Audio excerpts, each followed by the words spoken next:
Hello everyone, it's Wake Up Cleveland, and today we're going to be discussing the riots, the marches, and what's been going on with police brutality and the George Floyd murder, and what's been going on in our American society today. We just want to bring in two black police officers just to get their point of view on what's been going on. Ask them a couple questions.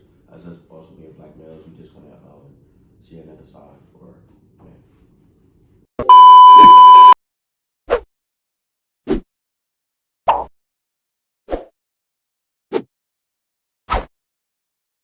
Alright, so today we have with us Mr. Jackson and Mr. Montague. These are two police officers who are in the organization of the Black Shield, and they're about to introduce themselves to you guys. I'm Vincent Montague, and I'm a Cleveland police officer, been an officer for 12 years. I hold the rank of sergeant, but I'm currently the president of the Black Shield Police Association. My name is Mr. Jackson, officer for 12 years as well, vice president of the Black Shield Police Association. And so for the people who don't know, could y'all tell us what the Black Shield is or how it works? That's fine. You mind, sir? Mr. Guy? The Black Shield is an organization that's been around since 1946. We advocate in the community as far as educating those how to interact with the police, any questions that one may have for police or questions in the field of law enforcement and don't feel as comfortable asking those who they may not be able to relate to. So we make it to where we're a lot more approachable. We're within the community, so people have questions, we're within their element, which they can ask. We also serve as a checks and balances for fairness within the department. So whether it comes to discipline, different issues as far as recognition, to ensure that things are done equitably. Okay, and on my social media, I posted any questions that you guys will have for police officers and just like to ask them. So we have a list here on the phone, and we're about to read it off and just ask different questions and get their opinions or viewpoints on how we should address different topics. So the first question, and that most people wanted to know, is are you guys scared to do your job as police officers in the city of Cleveland? Well, that's why the Black Shield was formed, because black officers were not only scared to do their job, they were scared to come to work. They were coming to work, they were, by their own officers, they were being called niggers. Black women had to share locker rooms with white men. When they went on scene, white citizens wouldn't let them do reports, answer their calls. So black officers, just speaking to each other, it was a fear on the job. They couldn't even talk to each other. So that's why they even started the Black Shield, to have a way that black officers can come together and socialize. So now we're moving to 2020. Is it hard being a black officer? Is it scary? I would say in many instances, yes it is. Because we see a lot of things that work, and officers do have to have each other's back in some ways, because when you're being shot at, when you see dead bodies, when you're doing things, you gotta protect each other, just like an athlete has to protect his teammate. But at the end of the day, when you see someone put their knee on someone's neck for 8 minutes and 46 seconds and kill them, officers have to step up and say something. But if you're a black officer and you go against the system, you say something, could there be retaliation within the department? There could be. Well, officers that don't look like you retaliate against you and not back you up, that's a fear. And so now you're on a call and the backup comes slower. No one comes to help you and you're by yourself. So it can be scary, especially when you're a black officer and you want to step up, you want to help your community, you want to protect them from bad officers. The next question is, how should we act when an officer approaches us or asks questions of us? I would say respond as calm as possible. That's always the best thing to do. So what I find is that, especially given this climate, a lot of people already act defensive. And I'm not saying they don't have a reason to, but considering just the situation period, just remain as calm as possible and just professional as possible. Because we depend on our officers to be professional, but in the event you run into someone that's overly aggressive or not such, then as a citizen, just take that and be as professional as possible. Because the one is just keeping you safe as well. And then if there are any issues or that officer does something that's falls into wrong misconduct, that gets dealt with at a later time. But at that point, you don't want to put yourself in a position where it can be said that you did something to prompt whatever happened. And that's the part about it is that it's 2020, and we still gotta. I have a kids that's 8 and 5, 2 boys, and now I gotta tell them, have a conversation with them about having their conduct with the police. And so I feel like from my dad's generation, from my grandfather's generation, my grandfather told my dad the story on how to conduct themselves around the police. My dad told me, now I gotta tell my kids, because if they don't act right, it could cost them their life. And that's scary in this climate. So like you said, you have to be professional, but you have to know what to do next if you feel like you've been violated or treated wrong or police misconduct. And so it's important to know what officer is on scene. It's important to know what his badge number is, what his name is, his camera's on. Do you have a phone? Are you recording an incident? And then who to report it to next. Like in the city where we work, we have an Office of Professional Standards. We have the Mayor's Action Line, where you can report misconduct. And people, they will follow up on it. But if you don't say anything, then that's the community's fault, because you're going to keep that officer on the street and he's going to continue violating people's rights. So the community is not only black officers' time to speak up, but it's also the community's time to speak up too. Right. So we keeping it real, right? So I'm just saying, being a young black man, a black officer can understand what he's feeling. We can understand because we know how it is when we stopping somebody.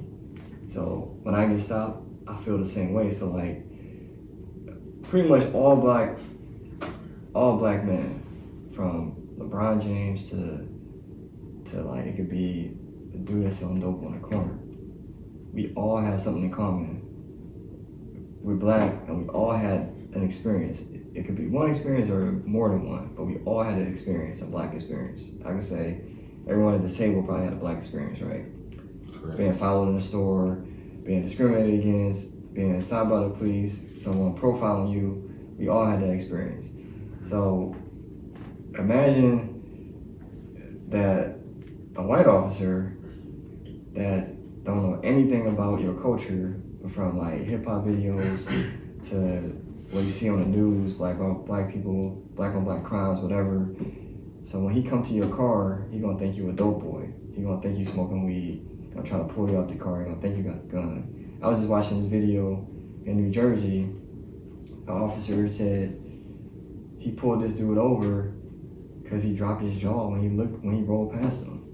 Like, this is real. Like this happened like in 2020.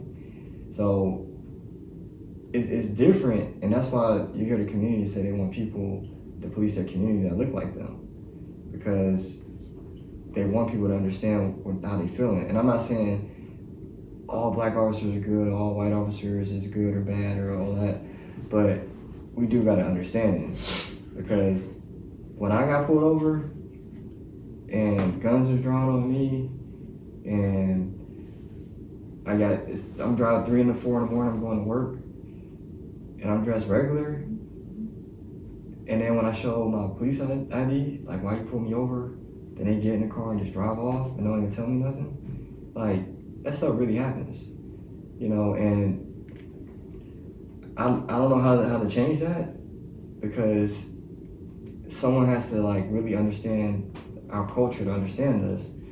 But a lot of people that police in these communities, especially the minority communities, they don't look like us. So it's like they come to work, it's like a video game. Like, I'm about to see how many arrests I could get, how many tickets I could write, you know, how many guns I could find. And like, they come to work hype a whole day. You might get someone like Mr. Jackson come to work, he going to the little corner store talking to people, so he might know everybody in the community in a different way.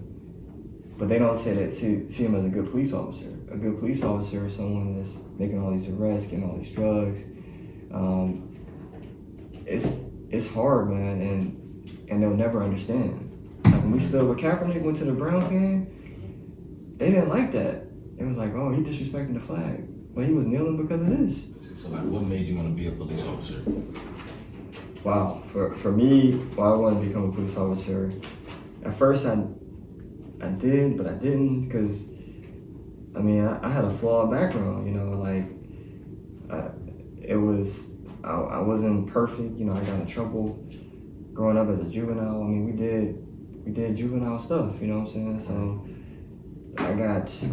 I was throwing eggs, and you know, I was a teenager at people, and I got pulled over. My mom was mad when she had to pick me up from the police station. You know, like, I was doing dumb stuff.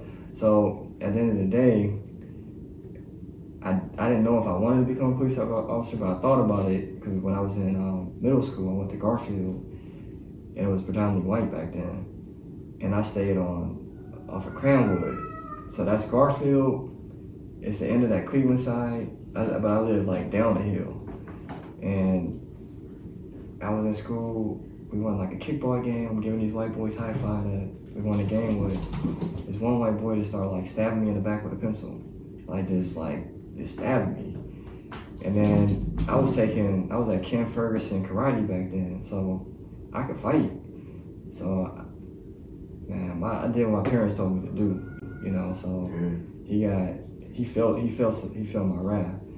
So then they called EMS, and we was outside the classroom, no teacher was in there, and he just missed like some vital parts that could have paralyzed me or whatnot. And then after that, the school wanted to expel me. And my parents came up there to fight. That's the first time like I really experienced racism. And they had to fight for me. We ended up pressing charges against them. So nothing happened with me except for I had some injuries.